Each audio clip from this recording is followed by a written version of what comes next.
Instant வத்த குழம்பு பொடி. இந்த பொடி மட்டும் இருந்தால் போதும், 5 நிமிஷத்தில் வத்த குழம்பு சும்மா கமன்னு செஞ்சிடலாம். வேலைக்கு போகும் பெண்களுக்கும் பேச்சுலருக்கும் ரொம்ப ஈஸியாக இருக்கும். இதுலேருந்து ஒரு 4 டேபிள் ஸ்பூன் எடுத்து சேர்த்து லைட்டாக மிக்ஸ் பண்ணிவிட்டு தண்ணி விட்டிங்கன்னா போதும், கமக்கும் வத்த குழம்பு ஒரு 5 நிமிஷத்தில் ரெடி ஆயிரும். கண்டிப்பாக ட்ரை பண்ணி வச்சுக்கோங்க. நம்ம சேனலை ஃபாலோ பண்ணுங்கள், சப்ஸ்கிரைப் பண்ணுங்கள், வீடியோக்கு லைக் கொடுத்துட்டு மறக்காமல் இந்த வீடியோ எல்லாத்துக்குமே ஷேர் பண்ணுங்கள். எல்லாருமே செய்து 3லிருந்து 6 மாதம் வரை வச்சிருந்து யூஸ் பண்ணலாம். இவர் பேன் எடுத்துக்கிறேங்க. அதில் 1.5 கப் அளவுக்கு 75 கிராம் அளவுக்கு வர மல்லி எடுத்திருக்கேன். இந்த மல்லியை அடுப்பை மீடியமாக வச்சு நல்லா மணம் வர அளவுக்கு வறுத்துக்கணும்.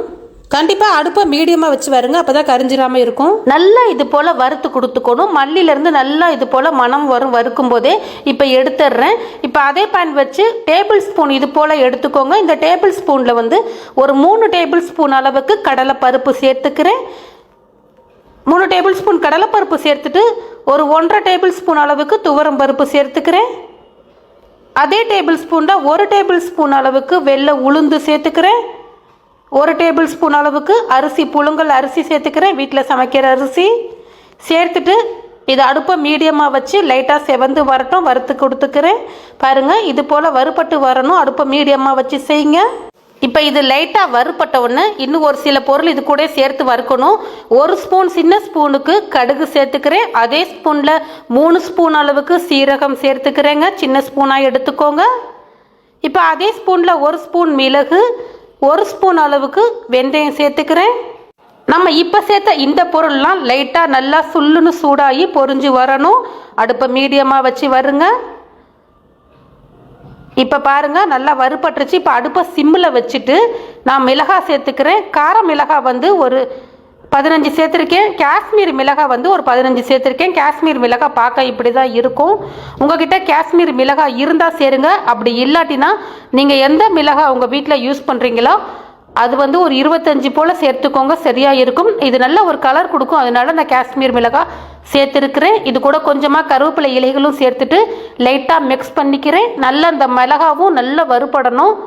மிளகாவும் நல்லா வறுபட்டோன்னே அடுப்பை சிம்பிளை வச்சுட்டு ஒரு 1/2 டேபிள் ஸ்பூன் அளவுக்கு பெருங்காயத்தூள், 1 டேபிள் ஸ்பூன் அளவுக்கு மஞ்சள் தூள், ஒரு 1.5 டேபிள் ஸ்பூன் அளவுக்கு உப்பு சேர்த்துக்கிறேன். நான் இன்னைக்கு இந்த உப்பு தான் சேர்த்துருக்கேன். உங்ககிட்ட இருக்கிற உப்பு நீங்கள் சேர்த்துக்கோங்க. இப்போ லைட்டாக மிக்ஸ் பண்ணிவிட்டு ஸ்டவ்வை உடனே ஆஃப் பண்ணிடணும். இப்போ ஸ்டவ் ஆஃப் பண்ணிவிட்டு இதை வறுத்ததெல்லாம் நான் மல்லியில் எடுத்து சேர்த்துக்கிறேன். சேர்த்துட்டு இதை நல்லா ஆற விடணும். ரெண்டுமே நல்லா ஆறட்டும். ஆறினோடனே நம்ம அரைக்கணும். இதுக்கு ரொம்ப முக்கியமான இன்னொரு பொருள் வறுக்க போகிறேன். அதே பேன் அடுப்பில் வச்சுட்டு புளியும் இதிலே நம்ம சேர்த்து அரைக்க போகிறோம். இது பார்த்திங்கன்னா ஒரு 50 கிராம் அளவுக்கு புளி இருக்கும். புளியில் இருக்கிற ஓடு, நார், அதில் இருக்க விதை எல்லாமே எடுத்துருங்க. எடுத்துட்டு சேர்த்துக்கோங்க. சேர்த்துட்டு இதில் இருக்க ஈரப்பதம் லைட்டாக போகிற அளவுக்கு லைட்டாக மிக்ஸ் பண்ணி கொடுத்துக்கிறேன். இதிலேருந்து ஈரப்பதம் லைட்டாக போனால் போதும். நல்லா சுள்ளுன்னு இதுவும் சூடாகணும். இப்போ பாருங்கள், நல்லா இது ஓரளவுக்கு ஈரப்பதம் போயிருச்சு. அதை எடுத்துக்கலாம். எடுத்துட்டு இதெல்லாம் வறுத்து வச்சுருக்கிறதெல்லாம் நல்லா ஆறி இருக்குது. இப்போ மிக்ஸி ஜார் எடுத்துக்கிறேன். மிக்ஸி ஜார் கண்டிப்பாக ஈரம் இருக்கக்கூடாது. ஈரம் இல்லாத மிக்ஸி ஜாராக எடுத்துட்டு அதில் ஃபஸ்ட்டு மிளகாவை மட்டும் சேர்த்துட்டு நல்லா அரைச்சிட்டு திரும்பியும் மிளகாய் நல்லா அரைப்பட்டவுன்னு மீதம் இருக்கிற அந்த மல்லி கூட சேர்த்து வறுத்தோம் பாருங்கள், அதை எல்லாத்தையுமே சேர்த்துட்டு நல்லா நைஸாக இது போல் பவுட்ரு பண்ணிக்கணும். இது போல் பவுட்ரு பண்ணிவிட்டு இப்போ புளி சேர்த்துக்கிறேன். வறுத்து வச்ச புளி சேர்த்துட்டு இப்போ லைட்டாக அரைச்சி எடுத்துகிட்டு வந்துடுறேன். பாருங்கள், இந்த அளவுக்கு நைஸாக இருக்கணும். இது சரியாக இருக்கும். நல்ல கமன்னு இப்போவே வத்த குழம்பு பொடி ரொம்ப சூப்பராக ரெடி ஆயிடுச்சு. இந்த பொடியை வச்சு நீங்கள் வத்த குழம்பு மட்டும் இல்லை, எல்லா விதமான புளிக்குழம்பும் செய்யலாம். டக்குன்னு உங்களுக்கு வேலை முடிஞ்சிடும். இப்போ பாருங்கள், இது ஒரு தட்டில் சேர்த்து லைட்டாக ஆறட்டும். இதுக்கு ஒரு தாளிப்பு கொடுத்துக்கலாம். அதுக்கும் எண்ணெய் இல்லாமல் தான் தாளிக்க போகிறேன். ஒரு பேன் வச்சு 1 டேபிள் ஸ்பூன் கடுகு, 1 டேபிள் ஸ்பூன் சீரகம், ஒரு 1/2 டேபிள் ஸ்பூன் வெந்தயம், 1/2 டேபிள் ஸ்பூன் மிளகு சேர்த்துக்கிறேன். சேர்த்துட்டு அடுப்பை மீடியமாக வச்சு நம்ம சேர்த்த இந்த பொருள்லாம் லைட்டாக பொரிஞ்சு வரட்டும். இப்போ கருவேப்பிலை இலைகள் கொஞ்சமாக சேர்த்துக்கிறேன். சேர்த்துட்டு ஒரு 4 வரமிளகாய் இது போல் கிள்ளி வச்சுருக்கேன், அதையும் சேர்த்துக்கிறேன். இப்போ சேர்க்குற இந்த பொருள் ரொம்ப ரொம்ப முக்கியமானது. சுண்டை வத்த குழம்புக்கு ரொம்ப முக்கியமாக சேர்ப்பாங்க. நான் சுண்டை வத்த காஞ்ச வத்தை ஒரு 1/2 கப்பு, அதாவது ஒரு 50 கிராம் அளவுக்கு சேர்த்துருக்கேன். நீங்கள் சுண்டை வத்தைக்கு பதில் மணத்தக்காளி வத்தல் கூட சேர்த்துக்கலாம். சுண்டை வத்தலை சேர்த்துட்டு லைட்டாக நல்லா மிக்ஸ் பண்ணி கொடுத்துட்டு இந்த தாளிப்பை எடுத்து நம்ம அரைச்சி வச்சிருக்கிற இந்த மசாலாலாம் சேர்த்துக்கலாம். சேர்த்துட்டு நல்லா மிக்ஸ் பண்ணிவிட்டு நல்லா ஆற வச்சுட்டு ஒரு பாட்டிலில் போட்டு வச்சுக்கோங்க. எப்போ நீங்கள் வத்த குழம்பு செய்கிறீங்களோ இதிலேருந்து எடுத்து யூஸ் பண்ணிக்கலாம். வெளியிலேயே தாராளமாக ஒரு 3 மாதம் வரை வச்சிருந்து யூஸ் பண்ணலாம். ஃப்ரிட்ஜில் 6 மாதம் வரை வச்சுக்கலாம், கெட்டு போகாது. ரொம்ப சூப்பரான வத்த குழம்பு பொடி, இன்ஸ்டன்ட் பொடி ரெடி ஆயிடுச்சு. இதை வச்சு ஒரு 4 டேபிள் ஸ்பூன் எடுத்து நான் வத்த குழம்பு எப்படி செய்யலாங்கிறத பார்க்கலாம். இப்போ 4 டேபிள் ஸ்பூன் அளவுக்கு வத்த குழம்பு பொடி எடுத்திருக்கேன். இப்போ ஒரு பேன் வச்சு அதில் 2 டேபிள் ஸ்பூன் நல்லெண்ணெய் சேர்த்துக்கிறேன். இதில் ஒரு 10 பற்கள் பூண்டு பற்கள் சேர்த்துட்டு ஒரு 10 சின்ன வெங்காயம் 2ஆக கட் பண்ணி அதையும் சேர்த்துக்கிறேன். சேர்த்துட்டு இந்த பூண்டும் வெங்காயமும் லைட்டாக வதங்கி வரட்டும். இதில் இப்போ தக்காளி சின்னதாக ஒரே ஒரு பழம் கட் பண்ணி சேர்த்துக்கலாம். தக்காளி சேர்க்குறது உங்களோட விருப்பம் தான், தக்காளி சேர்க்காமலும் செய்யலாம். நான் சின்ன பழம் ஒன்று கட் பண்ணி சேர்த்துருக்கேன்.